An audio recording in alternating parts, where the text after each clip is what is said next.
Hello, this is Mr. Loreline with your weekly update for Literature 7 from October 26th until October 30th.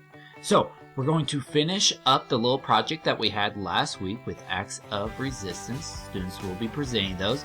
We'll watch a short trailer for the movie Hidden Figures because, of course, we're going to start reading Hidden Figures on Monday.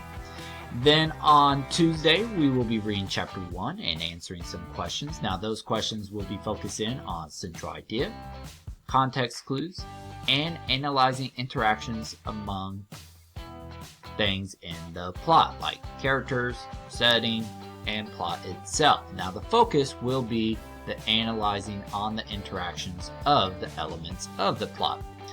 We'll watch a history of NASA video, and that is actually the original NACA before it turned into NASA. And then we'll also be watching a Dorothy Vaughan video. We'll read Chapter 2 on Thursday, watch a video on what human computers were. Then on Thursday, we will be reading Chapter 3 and playing a little quizzes, focusing on Chapters 1 through 3. And then Friday, we'll watch a short video about the Great Depression because that topic is brought up when we're reading Chapter 4. We'll answer questions with Chapter 4 and then play a fun game of Kahoot on Hidden Figures. So that is your weekly update for this week for Literature 7.